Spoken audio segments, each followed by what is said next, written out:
औज़ुबिल्लाहि मिनश्शैतानिर बिस्मिल्लाहिर्रहमानिर्रहीम। जिस तरह से हमने फर्स्ट पार्ट में देखा, हमने डिटेल डिस्कशन की कि किस तरह से जो है खवातीन के जो कुरानी आयत है उसको खवातीन के अगेंस्ट इस्तेमाल किया गया, जो उनकी प्रोटेक्शन के लिए थी वो उनके अगेंस्ट इस्तेमाल हुई। अब इसके अंदर हम पूरी डिटेल डिस्कशन देखेंगे और आयातों को, हदीस को जो है समझने की कोशिश करेंगे जो खवातीन की प्रोटेक्शन के लिए। अब आप हाल ही में देखें सोशल मीडिया पे काफी केसेस आते हैं, जैसे उस्मा खान का केस आया, तो हमने सोशल मीडिया पे देखा उसके ऊपर जो है जनाकारी और बदकारी का इल्जाम लगाया। लेकिन अगर हदीस और कुरान शरीफ के उसूलियात को देखें और अब मैं आप देखेंगे तो आपको अंदाजा होगा कि अगर हुजूर सल्लल्लाहु अलैहि वसल्लम के दौर में इस तरह के इल्जाम लगाते तो आपके कस्ब का कानून लग जाता है। जिस तरह से सेंथिया रिची ने जो है रहमान मलिक पे इल्जाम लगाया, तो अगर शरीयत को रखा जाए तो शरीयत तो फिर उसका ट्रायल करती है, क्योंकि खवातीन की जो है जो गवाही है और उसका जो इल्जाम है उसको इंपॉर्टेंस देंगे। यकीनन बहुत दफा क्या होता है कि खवातीन जो है गलत इल्जाम भी लगाती है, लेकिन उसके लिए भी क्या है, मर्द को भी जो है इस तरह से प्रोटेक्शन है कि वो फिर ट्रायल होता है तो वो उसके अगेंस्ट में भी जो है आपको प्रूफ करना पड़ता है, और अगर कोर्ट वो जो है आप नहीं प्रूफ कर पाते तो जाहिर सी बात है आपके ऊपर भी जो है वो कस्ब का कानून लगेगा। तो अब हम नेक्स्ट जो है पूरी डिटेल देखेंगे और आपको अंदाजा होगा कि खवातीन किस तरह से इस्लाम ने प्रोटेक्शन किया, किस तरह से लॉ खवातीन को प्रोटेक्ट करता है। तो हम स्टार्ट करते हैं। अब हम ये देखेंगे कि या इस्लाम ने वाकई ये क्राइटेरिया रखा है कि नहीं रखा है। इसके अंदर सबसे पहले देखते हैं सूरह निसा आयत नंबर 15। उसमें क्या है, मैं अरबिक पढ़ता हूँ। वल्लाती यातीन अल-फाहिशता मिन निसाइकुम फस्तशहिदू अलैहिन अर्बाअता मिनकुम। तुम्हारी औरतों में से जो बेहयाई का काम करे इन पर इनमें से 4 गवाह तलब करो। अच्छा, इसके अंदर सबसे पहले आप ये देखें कि जो भी फहाश काम होगा अपने में से 4 गवाह तलब करने। जो सूरह निसा की आयत नंबर 15, इसके अंदर जो क्राइटेरिया रखा गया है कि 4 गवाह तलब करना है, वो क्या है, जब भी किसी औरत के ऊपर इल्ज़ाम लगेगा। इसके अंदर कहीं पर यह बात नहीं हो रही कि मर्द पे इल्ज़ाम लगेगा। कुरान शरीफ ने जब भी 4 गवाहों की बात की है उसके अंदर औरतों पे इल्ज़ाम की बात की है। सबसे पहला मेरा पॉइंट आप नोट कर लें कि औरतों पे इल्ज़ाम की बात की, किसी मर्द पे इल्ज़ाम की बात नहीं की कि अगर मर्द पे भी इल्ज़ाम लगे कि वो 4 गवाह लेके आए। बल्कि क्या है, अगर तुम किसी औरत के ऊपर इल्ज़ाम लगाओगे तो 4 गवाह लाने पड़ेंगे। तो इसके अंदर क्या है, जो एक और इसके अंदर बात होती है कि वो 4 मर्द होने चाहिए। इसके अंदर कहीं पर भी कुरान शरीफ जो बात कर रहा है उसमें कहीं पर भी मर्दों की बात नहीं है। क्या है, अलैहिन्ना अर्बाता मिनकुम, अपने में से। वो क्या हो सकती है, खवातीन भी हो सकती हैं और वो क्या हो सकती हैं, मर्द भी हो सकते हैं। तो उसके अंदर कोई भी हो सकता है जो 4 हों, उनमें से आप गवाही देनी हो। तो इसके निसा आयत नंबर 15 में बात यही है कि 4 गवाह तलब करने। इसके बाद हम आते हैं सूरह नूर आयत नंबर 4 के ऊपर। उसके अंदर जो पाक दामन औरतों पे तोहमत लगाएं, फिर 4 गवाह पेश ना कर सके तो तुम इन्हें 80 कोड़े लगाओ और कभी भी इनकी गवाही कबूल ना करो, और यही लोग बदकिरदार हैं। अच्छा, इसके अंदर क्या है, इसके अंदर क्या है, मुहस्सनात। जो मुहस्सनात हैं वो कौन होती हैं, पहले आप इसको ये समझें कि मुहस्सनात कौन है। कुरान शरीफ ने बात की है मुहस्सनात की। मुहस्सनात क्या होती हैं, जो कुरान शरीफ ने जो टर्म यूज़ किया इसमें क्या है, शोहर वाली औरतें मुराद है या वो औरतें मुराद है जिनको ख़ानदान की प्रोटेक्शन हासिल है। मतलब जो एक ख़ानदानी औरतें हैं, जो ख़ास तौर पे जो आयत है हज़रत आयशा के ताल्लुक़, हज़रत आयशा रज़ी अल्लाह ताला अन्हा के ताल्लुक़ से एक बाद में जो भी वही के तौर पे उतरी है, उसके अंदर बताया गया है कि जब भी पाकबाज औरतें हों या मुहस्सनात हों या बीवियाँ हों, उनके ऊपर कोई इल्ज़ाम लगाए और जो है 4 गवाह ना पेश कर सके तो उनके 80 कोड़ों की सज़ा है। जो बाद में जो है एक वाक़या जो है उफ़क़ हुआ था, जिसके अंदर जो है इल्ज़ामात लगे, तो फिर जो है बाद में अल्लाह ताला ने ये पनिशमेंट्स रखी थी। तो इसके अंदर भी बताने का मकसद ये है कि यहाँ पर भी अल्लाह ताला ने क्या बात की है कि जब भी ख़वातीन के ऊपर, वाइफ के ऊपर आप इल्ज़ाम लगाएं तो उसके लिए क्या क्राइटेरिया, 4 गवाह लाने होंगे। ठीक है, इसके अंदर कहीं पर भी बात नहीं हो रही कि अगर औरत किसी मर्दों पे इल्ज़ाम लगा रही है, अगर उनके ऊपर रेप के लिए जो है उनके ऊपर एक्यूज़ कर रही है तो उनको 4 गवाह यहाँ पे लाने की ज़रूरत नहीं। यहाँ पे सिर्फ औरतों की बात हो रही है। अल्लाह ताला जो है, देखें आप इस चीज़ को देखेंगे, औरतों के लिए कितनी अल्लाह ताला ने हिफाजत की बात की है कि औरतों के लिए जो है इतना सख्त क्राइटेरिया रखा है कि अगर किसी भी औरत पे कोई एलिगेशन लगाएगा तो उसके इतनी सख्त जो है क्राइटेरिया से गुजरना पड़ेगा। अब इसका जो है मैं आपको इसी के ताल्लुक़ से मैं एक हदीस बयान करता हूँ, फिर कुरान शरीफ की कुछ हम एक और आयत देखेंगे जो आयत लाइन कहलाती है। उसके अंदर क्या हुआ, मैं आपको वाक़या बयान करता हूँ कि किस तरह से इस्लाम ने ख़वातीन को प्रोटेक्ट किया। इस्लाम का देखें, इस्लाम का जो मकसद है किसी को पनिश करना नहीं है कि ज़बरदस्ती किसी को सज़ा दे सके। इस्लाम का जो मकसद जो है वो ये है कि माशरे में खुलेआम कोई बदकारी करता ना फिरे। मतलब कोई जो है ऐसा ना हो कि कोई पार्क में जा रहा तो वहाँ पे बदकारी हो रही हो, या कोई छतों के ऊपर जो है जो शरीफ घराने वहाँ पे कोई ऐसी बदकारी हो।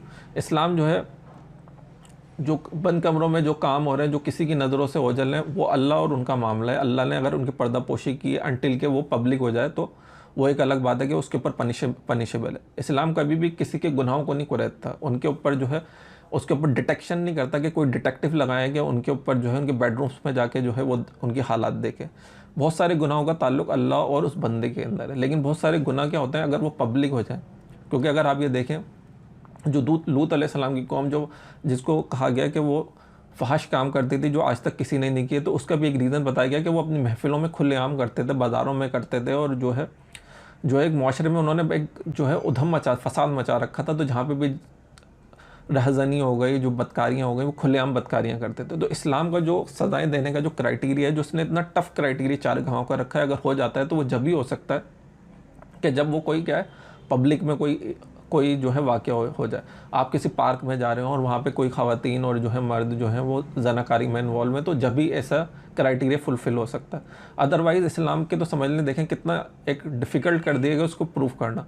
अब जो मेरे बताने का मकसद ये है वो यही है कि औरत अगर किसी मर्द के ऊपर एलिगेशन लगाएं तो उसके लिए उसको 4 गवाह लाने की ज़रूरत नहीं है। उसके लिए मैं आपको हदीस का भी हवाला दूंगा। अभी जो मैं आपको बता रहा हूँ वो आयत लाइन बता रहा हूँ कि मैं बताने का मकसद ये कि इस्लाम ने ख़वातीन को कितनी प्रोटेक्शन दी। सबसे पहले एक आप हदीस देखें जो कि बहुत मशहूर हदीस है, जिसके अंदर मैं पढ़ता हूँ, बहुत काफ़ी तवील है। इस्लाम में सबसे पहले लान हलाल बिन उमैया का इस तरह हुआ कि इन्होंने शरीक बिन समहा पर अपनी बीवी के साथ बदकारी का इल्ज़ाम लगाया। नबी अकरम सल्लल्लाहु अलैहि वसल्लम के पास आकर आपको बात की खबर दी। नबी अकरम सल्लल्लाहु अलैहि वसल्लम ने इनसे फरमाया कि 4 गवाह लाओ। अब ये देखें कि बिलाल बिन उमिया इन्होंने अपनी बेगम को किसी के साथ जो है ज़नाकारी करते हुए देखा, तो हुज़ूर सल्लल्लाहु अलैहि वसल्लम के पास आया और उन्होंने इनके ऊपर इल्ज़ाम लगाया। हुज़ूर सल्लल्लाहु अलैहि वसल्लम ने क्या कहा? सबसे पहले क्या कहा? 4 गवाह लेके आओ वरना तुम्हारी पीठ पर हद जारी हो जाएगी। आपने ये बारहा कही। हिलाल ने आपसे कहा कि कसम अल्लाह की, अल्लाह के रसूल अल्लाह बखूबी जानता है कि इसमें मैं सच्चा हूँ और अल्लाह बरतर और बुज़ुर्ग है। आप सल्लल्लाहु अलैहि वसल्लम पर कोई ऐसा हुक्म नाज़िल ज़रूर फरमाएगा जो मेरी पीठ को कोड़े खाने से बचा दे। सब यही बात आपस में कर रहे थे कि आप पर लाइन की आयत नाजिल हो गई। अच्छा क्या हुआ कि उन्होंने अपनी वाइफ पे लगाया, और जाहिर सी बात है अगर कोई भी एलिगेशन लगाए, जैसे कुरान शरीफ की अभी मैंने इससे पहले आयत की गया, जो भी अपनी औरतों पे इल्ज़ाम लगाते हैं उनको 4 गवाह लाने पड़ेंगे वरना उनके ऊपर कस्फ का कानून नाजिल हो जाएगा। लेकिन क्योंकि उन्होंने देखा था और जाहिर सी बात है रुजू इल्लल्लाह भी था, तो अल्लाह ताला ने उनके ऊपर क्या हुआ, लाइन की जो है आयतें नाजिल फरमा दी। आपने हिलाल को बुलाया, उन्होंने अल्लाह का नाम लेकर 4 गवाहियाँ दी कि वो सच्चे लोगों में से, और 5वीं बार इन्होंने कहा कि इन पर अल्लाह की लानत, तो अगर झूठे लोगों में से। फिर औरत बुलाई गई और उसने भी 4 बार अल्लाह का नाम लेकर 4 गवाहियाँ दी कि वो शोर झूठा में से है। चौथी बार या 5वीं बार कसम खाने का मौका आया तो रसूल सल्लल्लाहु अलैहि वसल्लम ने फरमाया कि इसे रोके रखो, आखिर कसम खाने से पहले से खूब सोच लेने दो, हो सकता है कि वो सच का एतराफ़, क्योंकि ये गवाही अल्लाह की लानत और गज़ब को वाजिब लाजिम कर देगी। वो रुकी और हिचकिचाई तो हमने शक किया कि समझा कि शायद वो एतराफ़ गुनाह करे, मगर वो बोली कि मैं अपनी कौम को हमेशा के लिए शर्मिंदा और रुस्वा जलील नहीं कर सकती। ये कहकर आखिरी कसम भी खा ली। इसके बाद रसूल सल्लल्लाहु अलैहि वसल्लम ने फरमाया कि इसे देखते रहो कि अगर वो सफ़ेद गोरा लटके हुए बालों और ख़राब आँखों वाला बच्चा जने तो समझ लो कि वो बिलाल बिन अमिया का लड़का है। अगर वो गंदम गूँ पेचीदा उलझे बालों वाला मियाना कद का और पिंडलियों वाला बच्चा है तो समझो कि वो शरीक बिन समहा का है। तो इस औरत ने गंदुमी रंग का घुंघरी वाले बालों वाला दरमियानी साइज़ का पिंडलियों वाला बच्चा जना। इसके जनने के बाद उस वसल्लम ने फरमाया कि अगर इस मामले में अल्लाह का फ़ैसला ना होता तो मेरा और उसका कुछ और मामला होता। देखिए इसके अंदर क्या हुआ कि सबसे पहले जो है हिलाल ने उनके ऊपर इल्ज़ाम लगाया कि उन्होंने उनको देखा है, और उसके बाद क्या हुआ, हुज़ूर सल्लल्लाहु अलैहि वसल्लम पे आया तो हुज़ूर सल्लल्लाहु अलैहि वसल्लम ने बोला कि तुम पे हद नाज़िल होगी। तो उसके बाद क्या हुआ, कुरान शरीफ की आयत लाइन जो मैं इसके बाद अभी तिलावत करूँगा कि उसके अंदर क्या है हुई, तो उसके ऊपर हुज़ूर सल्लल्लाहु अलैहि वसल्लम ने उनको मौका दिया कि वो जो है इसको एक्सेप्ट कर लें कि उन्होंने से गलती हुई है। लेकिन क्या हुआ, उन्होंने एक्सेप्ट नहीं किया और जो खातून है उन्होंने जो है 5वीं भी कसम खा ली कि जो है जो पांचवी भी कसम खा ली कि जो है वो अल्लाह का गज़ब नाजिल हो अगर वो छूटी, तो हुज़ूर सल्लल्लाहु अलैहि वसल्लम ने जो है फिर वो बच्चे की विलादत के ऊपर छोड़ दिया कि अगर ऐसा बच्चा पैदा होता है तो ये छूटी होंगी। लेकिन क्योंकि अल्लाह का कानून ये है कि अगर वो खा ले तो फिर अल्लाह और उसका मामला हो जाता है। तो इसके अंदर भी देखें कि इस्लाम ने कोई ज़बरदस्ती किसी को सज़ाओं का नहीं फोर्स नहीं किया कि हुज़ूर सल्लल्लाहु अलैहि वसल्लम अगर इन केस के अगर ज़बरदस्ती सज़ाएँ देने का होता तो इसके ऊपर जब बच्चे की पैदाइश हुई थी उस वक्त उनके ऊपर हद नाफिस हो सकती थी। लेकिन क्योंकि आयत लईन के अंदर वो जो है उनको एग्जम्पशन मिल गई और जाहिर सी बात है कि वो अल्लाह के ऊपर मामला चले गया, तो क्या हुआ, उनकी बचत हो गई। तो इस्लाम ने देखें इस तरह से प्रोटेक्शन दी है। प्रोटेक्शन क्या है, जाहिर सी बात है वो झूठ तो उन्होंने बोला लेकिन फिर भी एक तरह से दुनिया के अंदर तो उन्होंने बचा ली, लेकिन आखिरत में तो नहीं बचा पाएंगे। लेकिन इसके अंदर एक सिस्टम बना दिया गया, ज़बरदस्ती किसी को सज़ा देने का निज़ाम नहीं है, बल्कि क्या है उस क्राइटेरिया समझाया गया, शरीयत ने बताया गया कि किस तरह से औरतों की प्रोटेक्शन हुई है। कि एक टफ़ क्राइटेरिया है कि 4 गवाह लाने, इनकेस अगर फेल्ड हो जाए तो जाहिर सी बात है फिर हद हो जाए। और मियाँ बीवी के अंदर क्या हुआ, फिर जो है लईन का है। इसके अंदर जो आयत लईन है वो मैं पढ़ देता हूँ। जो लोग अपनी बीवियों, सूरह नूर की आयत नंबर 6, जो लोग अपनी बीवियों बदकारी का इल्ज़ाम लगाएं और इनका कोई गवाह बजत खुद इनकी ज़ात के ना हो, तो ऐसे लोगों में से हर एक सबूत यह है कि 4 मरतबा अल्लाह की कसम खाकर कहे कि वो सच्चों में से है, और 5वीं बार कहेगी इस पर अल्लाह की लानत हो अगर वो झूठा है। और औरत से सज़ा को ये चीज़ दफ़ा करेगी कि वो 4 बार अल्लाह की कसम खाकर कहेगी झूठा है, और 5वीं बार कहेगी कि मुझ पर अल्लाह का गज़ब होकर ये सच है। और अगर तुम पर अल्लाह का फ़ज़ल और करम ना होता तो ये ना होता कि अल्लाह तौबा कबूल फरमा लेगा और साहिब हिकमत है, तो तुम इसकी पकड़ में आ जाते। अब क्या है देखें, जब एक दफ़ा जब लाइन हो जाता है तो वो निकाह ऑटोमेटिकली क्या हो जाता है, ख़त्म हो जाता है, क्योंकि मामला अल्लाह ताला पे चले जाता है। तो मेरा पॉइंट बताने का मतलब यह है कि अल्लाह ताला ने औरतों को इतनी ज़्यादा प्रोटेक्शन दी है कि आप उसको जो है अगर कोई इल्ज़ाम लगा देता है तो ये नहीं कि औरत को जो है ख़ुद उस चीज़ का गवाह लाने, बल्कि जो इल्ज़ाम लगा रहा है उसके ऊपर बर्डन डाला है कि वो जाके जो है इसको प्रूफ करे। औरतों के मामले में अगर मर्द के ऊपर अगर कोई औरत इल्ज़ाम लगाती है, अगर कोई रेप का इल्ज़ाम लगाती है, तो मैं आपको जो है वो जो है हदीस का हवाला दूंगा जिसके अंदर आपको ख़ुद समझ आएगा कि अगर औरत किसी जो है मर्द के ऊपर इल्ज़ाम लगा देती है रेप का, तो क्या है वो पनिशेबल ऑफेंस है, उससे जो है 4 गवाह तलब नहीं किए जाएंगे। इसके अंदर सबसे पहले मैं आपको एक हदीस का हवाला देता हूँ। सुनन इब्ने माजा में हदीस नंबर है 4045। इसके अंदर क्या है, अल्लाह में बिल वाइल कुंती अपने वालिद से बयान करते कि एक औरत रसूल सल्लल्लाहु अलैहि वसल्लम के ज़माने में नमाज के इरादे से निकली, तो रास्ते में एक शख्स ने इसे मिला और इसको अपना कपड़ा इस पर डाला और उसने उसका रेप कर दिया। वो चीखने लगी तो वो चला गया। एक आदमी इसके पास से गुजरा तो इसने कहा कि इस शख्स ने मेरे साथ बदकारी की है। फिर वो महाजरीन की एक जमात के पास से गुजरी तो कहने लगी इस आदमी ने मेरे साथ बदहरकत की। लोग इसके पीछे दौड़े और इस आदमी को पकड़ लिया, जिसके बारे में औरत का गुमान था कि इसने औरत से जना किया है। वो औरत के पास आए तो औरत कहने लगी हाँ यही वो आदमी है। लोग इसे रसूल सल्लल्लाहु अलैहि वसल्लम के पास लाए। जब इसने इस शख्स को रजम करने का हुक्म दिया तो इस औरत का जिससे इसने जना किया था, इस औरत के साथ ज़्यादती करने वाला आदमी खड़ा हो गया। उसने कहा कि अल्लाह के रसूल, इसके से ज़्यादती मुझसे हुई है। आप सल्लल्लाहु अलैहि वसल्लम ने औरत से कहा कि तुम जाओ तो अल्लाह तुम्हें बख्श दिया।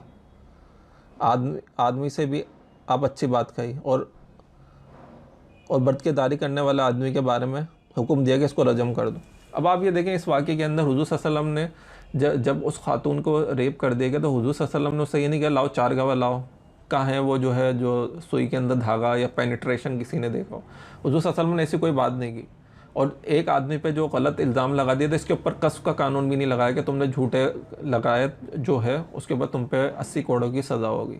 बल्कि क्या हुआ, जो बाद में जो शख्स जिसने रेप किया था उसने क्या एक्सेप्ट कर लिया, तो हुज़ूर सल्लल्लाहु अलैहि वसल्लम ने उसकी एक मग़फ़िरत भी मानी, लेकिन उसके ऊपर जो है रजम का कानून भी नाफिज किया, डेथ पेनल्टी लगाई, क्योंकि रेपिस्ट के ऊपर डेथ पेनल्टी है इस्लाम में।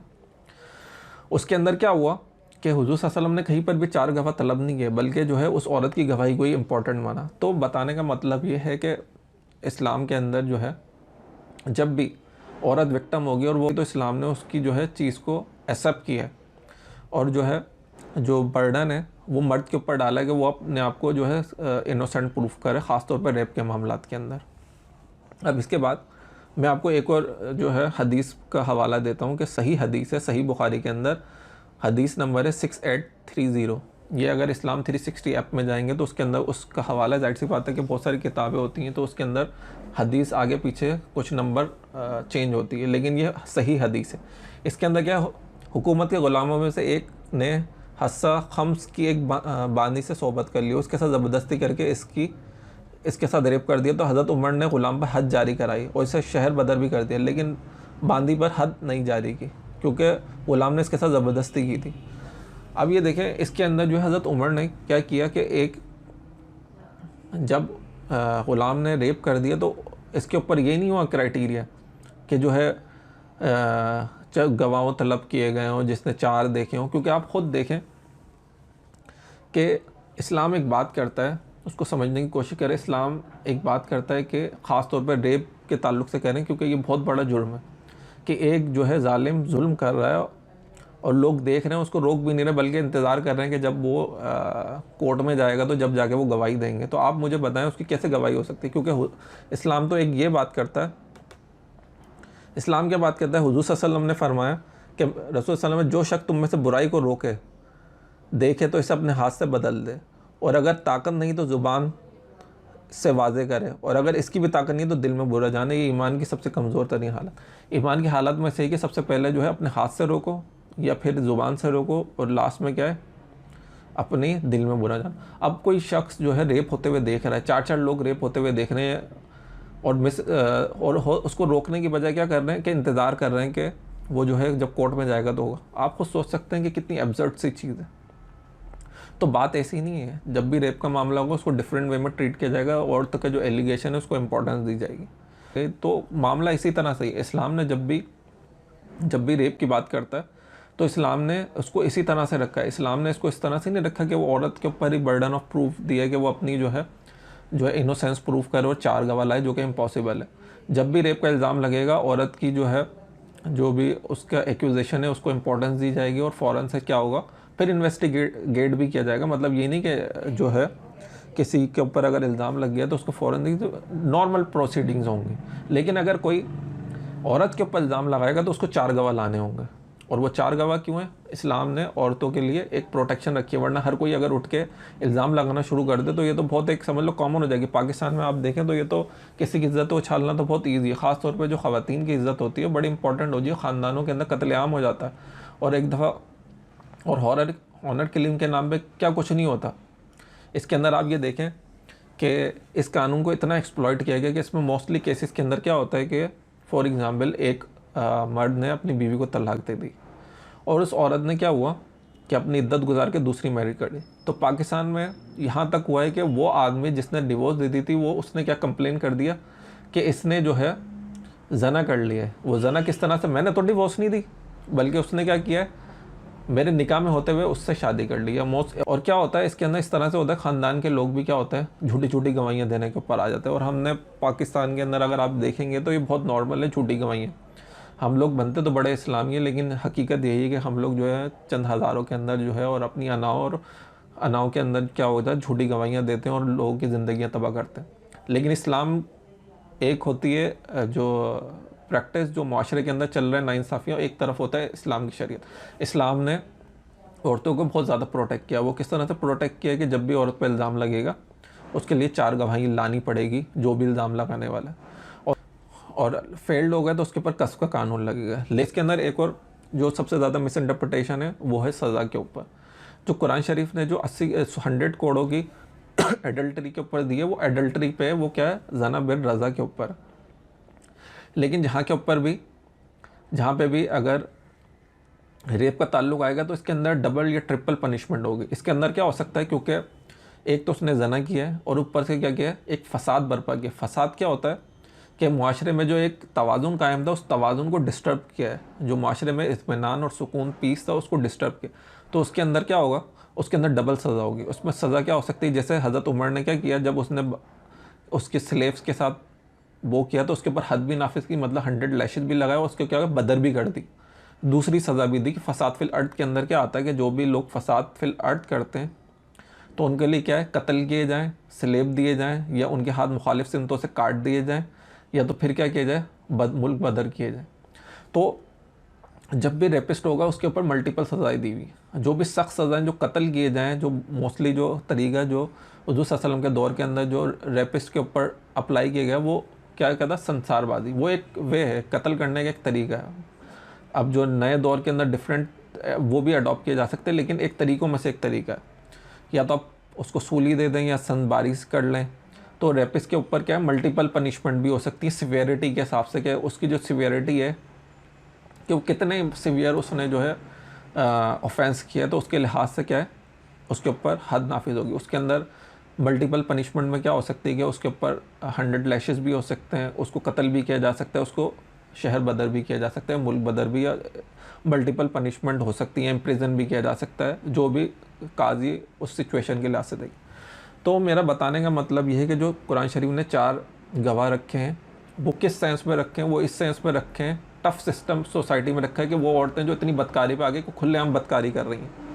जब कोई भी खुलेआम बदकारी करेगा, फॉर एग्ज़ाम्पल वो ख़वातीन क्या है, मर्दों के साथ जा रही हैं और पार्क्स में या पब्लिक प्लेसेस के अंदर खुलेआम कर रही है, तो वहाँ पे ये पॉसिबिलिटी है कि 4 गवाह ने किसी ने देखा हो। और 4 गवाहों के ताल्लुक से आप ये भी देखें, जो वाक़या उफ़क़ हुआ जब हज़रत आयशा के साथ जो वाक़या हुआ, उस वक्त भी 4 गवाह के, क्योंकि वो एक ट्रैवलिंग का था, तो वहाँ पे एक हो सकता था कि कोई 4 गवाह शायद मौजूद होते जो देख रहे हैं और जिन्होंने कोई वैसे वाक़या होते। लेकिन फिर क्या हुआ, अल्लाह ताला ने हज़रत आयशा रज़ियल्लाहु ताला अन्हा की बारात की, और एक जो है ख़वातीन के लिए एक स्टैंडर्ड प्रोसीजर बना दिया कि जब भी किसी ख़वातीन के ऊपर आप एलिगेशन लगाओगे तो 4 गवाह का क्राइटेरिया बना है सिर्फ ख़वातीन के ऊपर। अगर औरत किसी मर्द के ऊपर 4 अगर रेप लगाती है तो उसके लिए 4 लाने की ज़रूरत नहीं है। तो देखें इस्लाम ने कितनी प्रोटेक्शन दी है, लेकिन अफसोस के साथ हमेशा ही जो इस्लाम के जो कवानीन है उनको रॉन्गली इंटरप्रेट किया गया, और हमारे उलमाओं ने क्या किया, एक इस्लाम की जो आयतों का मजाक बनाया। तो मैं उम्मीद करता हूँ कि जो इंटरप्रिटेशन मैंने करने की जो इस्लाम की जो इंटरप्रिटेशन है वो आपको यकीनन समझ आई होगी, और आपको जाहिर सी बात है ईमान में भी इजाफा होगा कि किस तरह से औरतों को प्रोटेक्ट किया गया।